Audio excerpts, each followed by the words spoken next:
La Voz Universal TV presenta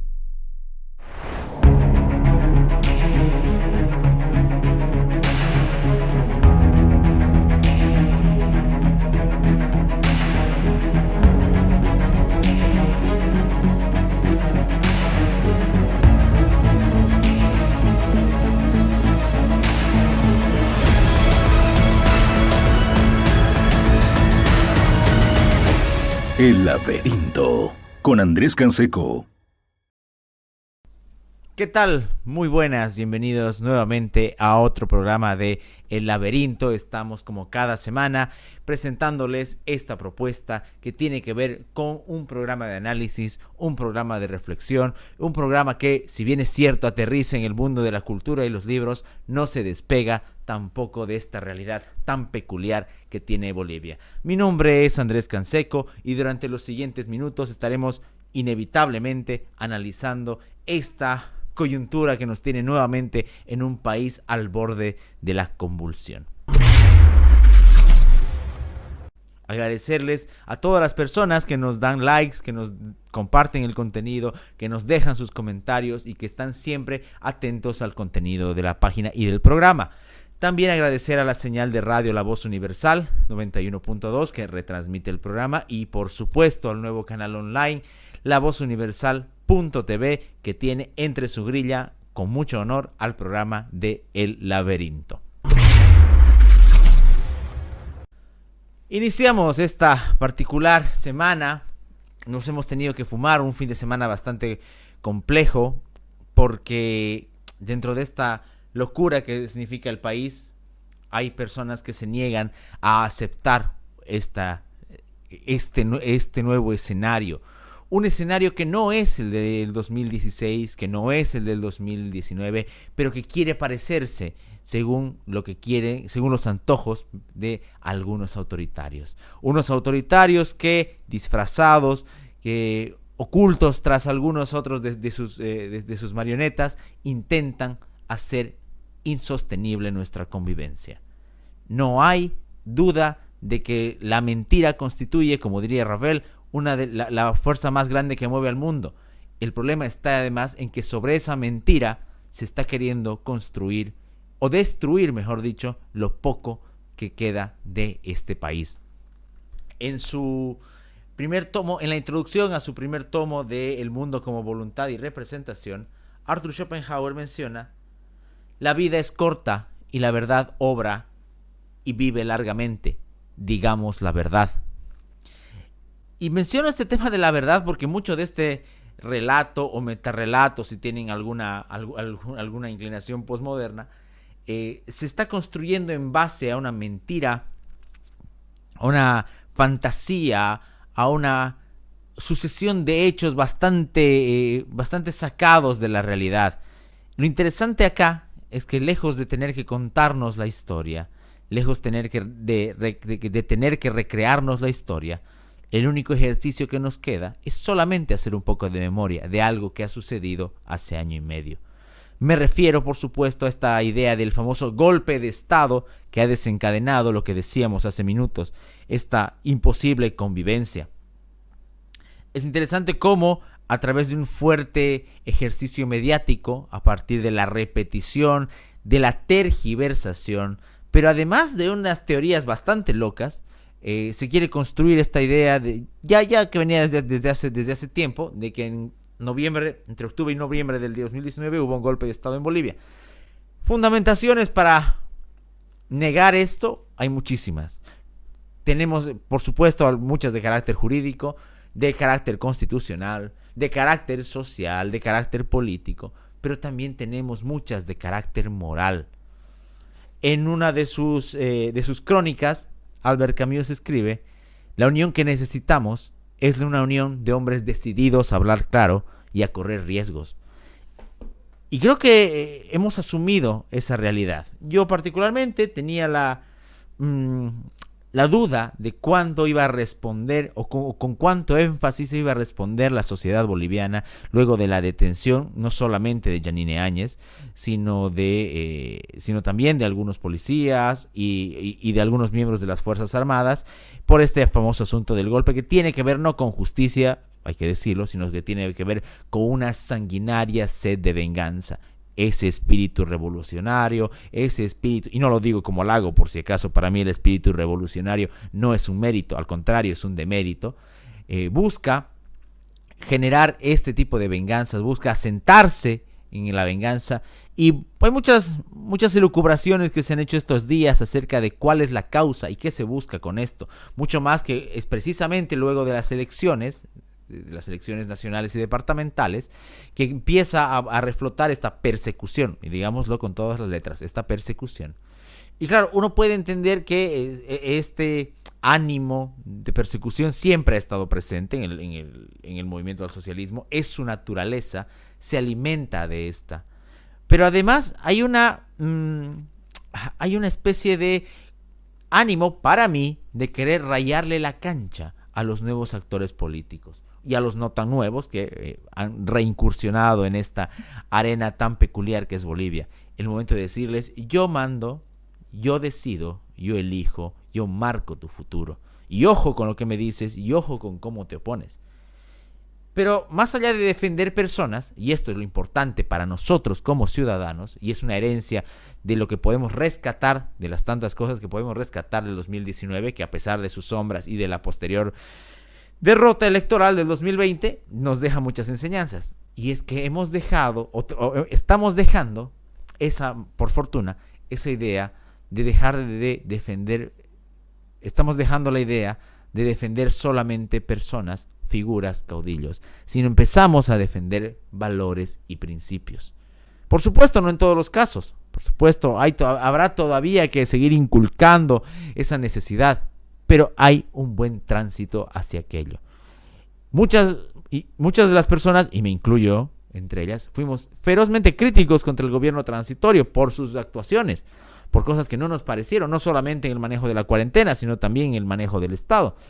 Sin embargo, sería un error pretender o asumir que la detención y el prácticamente secuestro de Yanine Áñez, porque hay una ilegalidad flagrante ahí que ya vamos a comentar más adelante, es algo que se lo merecía, como dicen algunos, o que se puede llevar a cabo de esa manera sin contemplar las reglas del juego. Por eso les hablaba hace minutos de lo que era el retorno a la peor cara del 2018, 2008, 2009, 2010, caso terrorismo 1, caso terrorismo 2. Esta idea de que bajo la idea de justicia o de la idea de cierta revancha se puede iniciar una cacería y una persecución. Hay algunos datos que van más allá de los estrictamente legales, que tienen que ver con criterios morales y éticos. Lo comentaban hace día unos amigos que tienen más años que yo y que lo recordaban de mejor manera tal vez, cómo fue la época en que García Meza le da el golpe a Lidia Aguilar Tejada, encima era pariente suyo, y creo que y mencionaban que ni siquiera él, siendo el sanguinario sujeto que fue, trató a Lidia Aguilar de la manera en la que se trató a Yanine Áñez. Hay una especie de saña que existe, y no solo con Yanine Áñez, existe con cualquier disidente del movimiento al socialismo.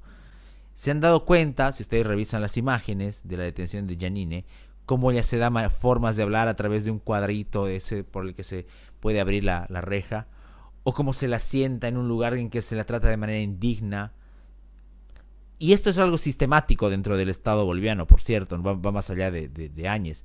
Cuando uno cae en la policía por alguna razón, hasta el pestilente lugar, hasta los anaqueles que huelen a los años 80, esas máquinas de escribir oxidadas, ya son una manera de decir a qué está yendo uno, a sentirse perseguido, a sentirse amedrentado, a sentirse en inferioridad de condiciones en cuanto a derechos.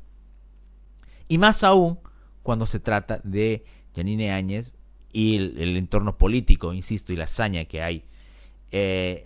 lo decía el otro día en redes y se puso bastante notoria la reacción de los comentarios, no solo de mi parte, sino de varios individuos. ¿Cómo es posible que habiendo pasado el 8 de marzo, habiendo hablado tanto del respeto a la mujer, de la persecución, de la violencia, habiendo marchado para tantas cosas, no se diga una sola palabra sobre la detención y la humillación a la que fue sometida Yanine Áñez? ¿Dónde están los colectivos feministas?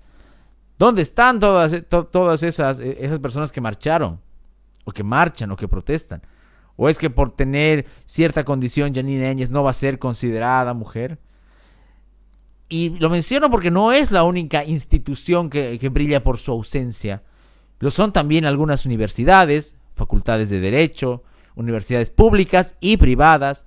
Lo son algunos grupos empresariales. Me cansé de etiquetar a Fernando Hurtado y a la CAINCO en Twitter y lo vieron, pero pidiéndoles una opinión al respecto, alguna manifestación, algún comunicado. Y lo que obtuve fue una gran sorpresa al hacer un poco de scroll y ver que el último tweet o el último retuiteo de Fernando Hurtado es de una reunión con el ministro del Castillo.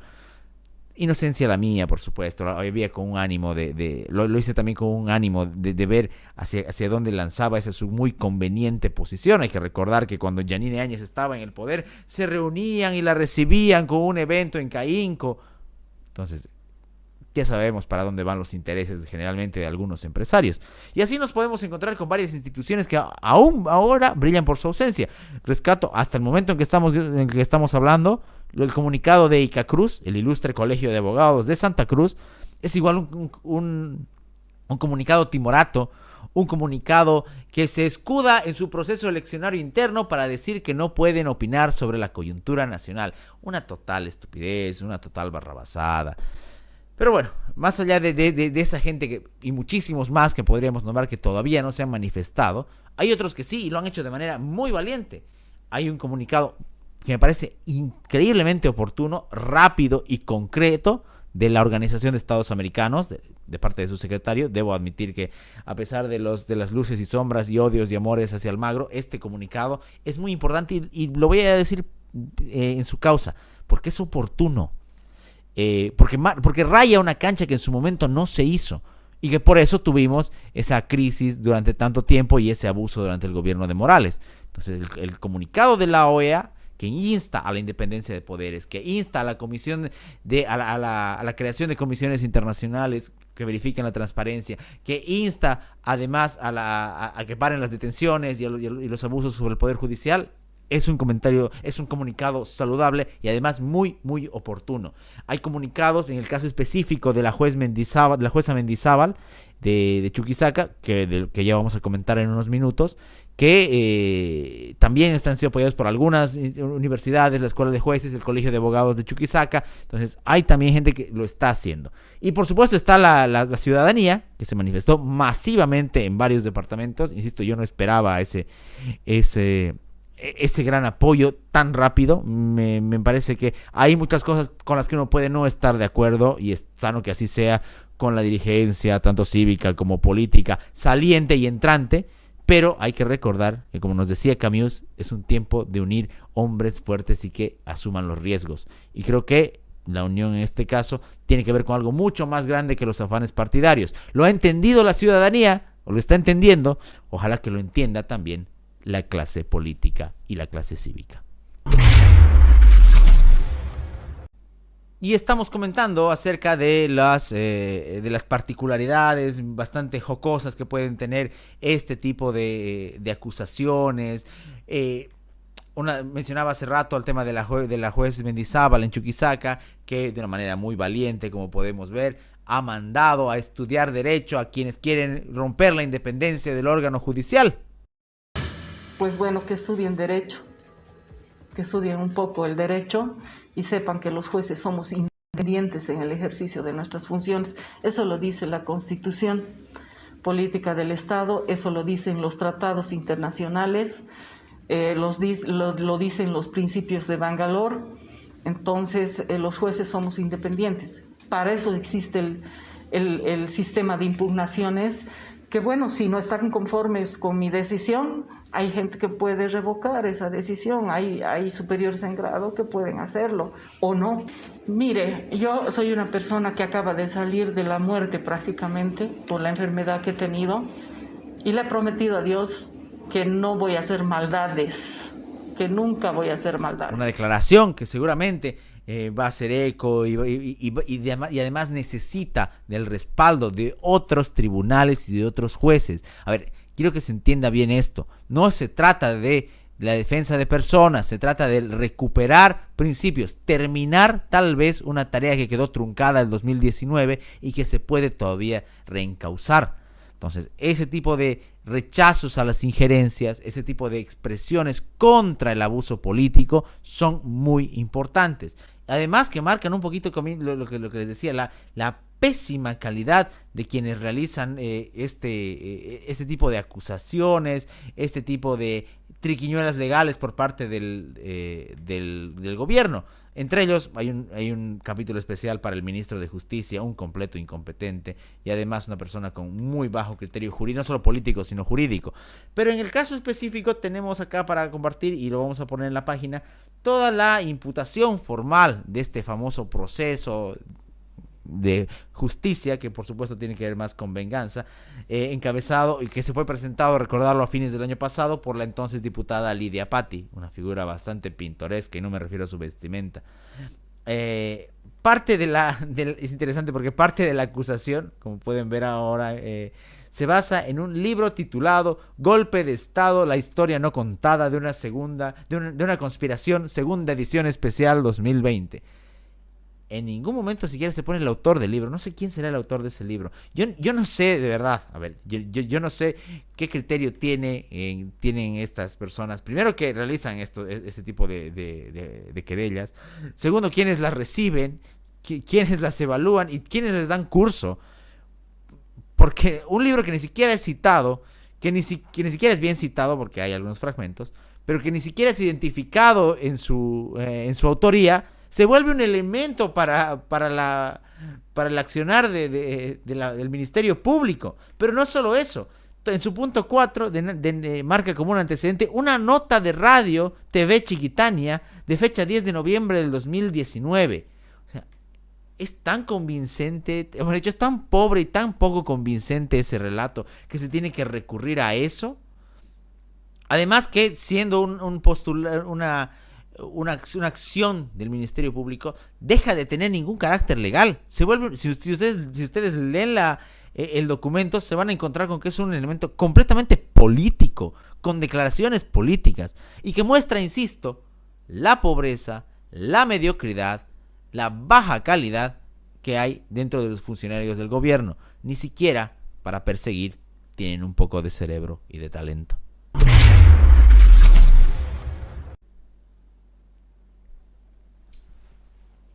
Continuamos analizando este peculiar escenario boliviano que muchas veces nos saca de nuestros planes. Uno quiere pensar en retornar a cierta normalidad, evitar que la salud se sienta, o que el sistema sanitario se sienta más golpeado por el virus o por otros males, pero se tiene que encontrar con estas cosas. Y lo decía el otro día, por si acaso, antes de que se nos ponga, porque puede pasar, ojo, no es el primer lado del mundo en que pasaría, en que bajo el pretexto de la salud y demás se vuelva a la gente a encerrar y no se la permita protestar, o que la misma gente empiece a tener miedo. Y lo voy a decir tal como lo dije en la transmisión que hice el otro día en vivo desde el auto. La salud es lo más importante, sí, pero no es lo único importante. O sea, hay otras cosas que también tienen que hacernos salir, no solamente de la casa, sino también de nuestra estrechez mental. Mencionaba hace rato el tema de la jueza Mendizábal y el inmediato accionar que han tenido sobre ella para amedrentarla, para perseguirla y demás. Una juez que, bueno, ya que en su fallo le dio libertad y restricta a Yacir Molina, miembro de la Resistencia Juvenil Cochala, pero que además juega todo esto en una especie de una lógica del terror. Sí, y uso la palabra terror de manera consciente, sea lo que me estoy metiendo al decir terror. Terror porque volvemos nuevamente a esta época 2009-2010 en que ya no se sabe qué va a suceder. Circulan listas, circulan rumores, quien ose disentir y mucho más oponerse se asume como como alguien que está en riesgo, y hasta se empieza a callar y hasta empieza a dejar de opinar solamente por eso. Por eso es importante no ceder ante el terror. Todos tenemos ese miedo, todos sentimos esas preocupaciones, pero es importante no ceder ante ello. Primero, porque lo que se puede perder es muy grande. Segundo, porque la razón nos asiste. No solamente nos asisten amores a banderas, a himnos, nos asiste la razón. Nos asiste la defensa de algo que fue la defensa de una voluntad popular que fue engañada a través de un fraude. Entonces el terror no nos puede minar. Y lo van a hacer, van a recurrir a todo el terror posible.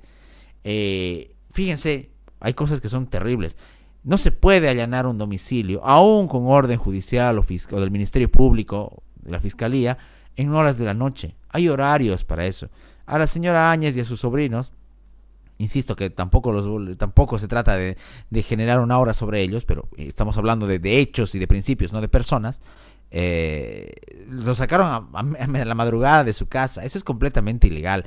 Eso es prácticamente stalinista.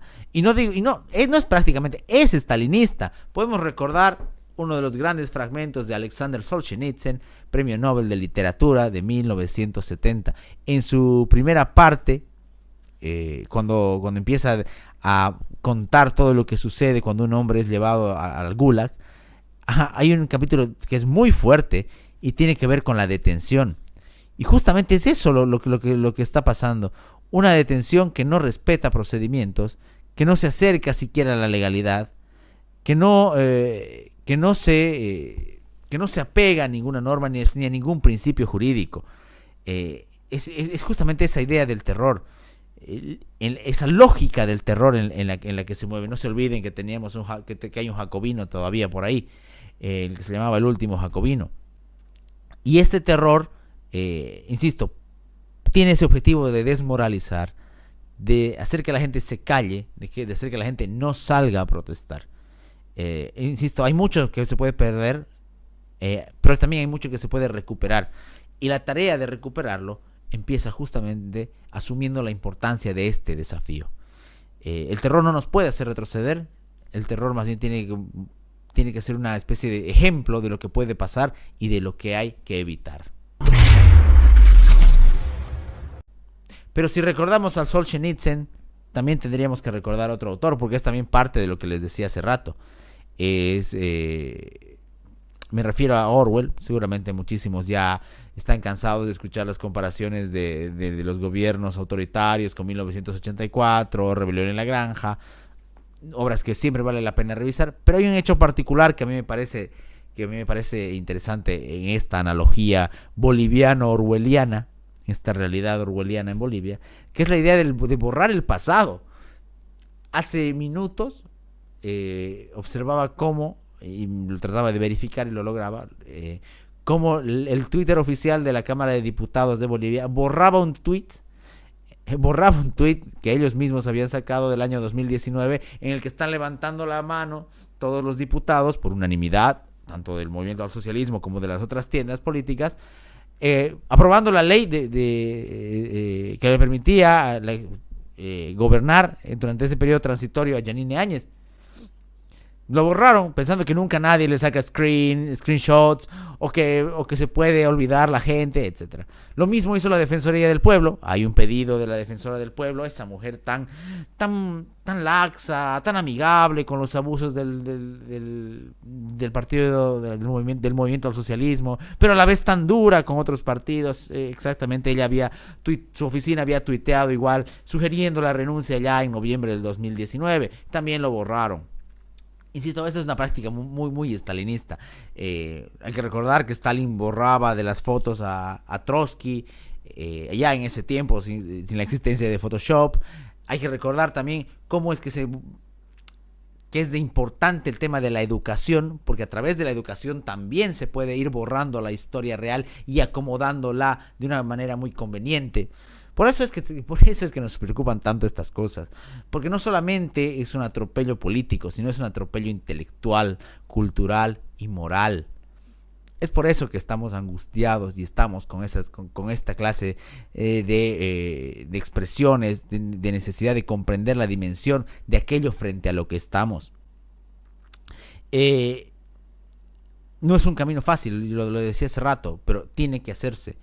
Tiene que intentar, por lo menos, como aquella vez en el 2019, hasta por dignidad, generar una corriente, primero de opinión pública, esperemos que no se desencadene en violencia, ojalá que no, pero una opinión pública que busque desenmascarar muchas cosas, que busque evitar que la mentira siga sembrando su raíz y que siga asentándose no solamente en el presente, sino en el pasado, para modificar una de las gestas más importantes de la historia de Bolivia. Otro de los elementos que hay, que son muy mentirosos, es esta idea de que hay una superioridad moral en ciertas clases populares y que ellos no podrían ser violentos y que todas sus luchas hubiesen sido justificadas y hubiesen sido en pro de la democracia, llámese Sencata, como hacer volar una planta de gas, ya sabemos lo que hubiese pasado, como por ejemplo marchar según ellos pacíficamente, cosa que es completamente falsa. Si algo no tienen las huestes del movimiento del socialismo es un deseo de paz, insisto, tanto a nivel masa como a nivel dirigencial se mueven muy bien en el conflicto. Esa es parte de eso se alimentan, de eso está nutrido su partido. Y al parecer, si bien ganaron bastantes municipios, querían tener una victoria más aplastante en las elecciones pasadas, así que también eso se complementa en este panorama. Son falsos pacifistas que seguramente acuden a fundaciones y a foros de derechos humanos para quejarse cuando son víctimas de la represión, pero cuando ellos son los violentos, cuando ellos son los abusivos, no hay quien pueda quejarse acerca de sus actuaciones. Finalmente voy a quedarme con esta última reflexión, agradeciendo a todas las personas que nos ven, que han dejado sus likes, que nos dejan sus comentarios. Es un programa donde sí me siento indignado, si lo han podido notar. Sí me siento molesto por todas las cosas que pasan. Y creo que no soy el único. Hay muchas personas que nos ven, que nos escuchan, que también están, imagino, en esta misma situación.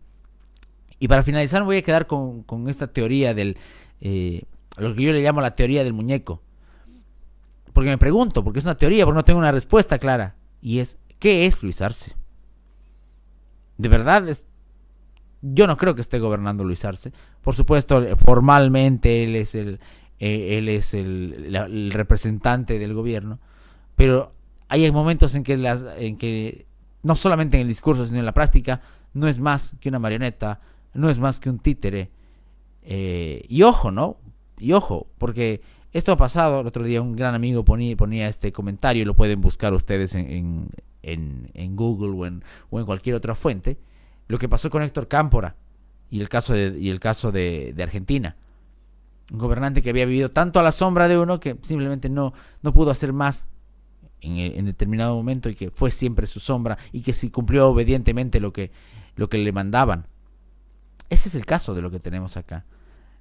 Una gente, una ciudadanía, un sector de la ciudadanía bastante inocente, que se creyó la idea de que Arce era diferente, o que se sigue creyendo esa cosa de el ala moderada del movimiento del socialismo. Eso no existe.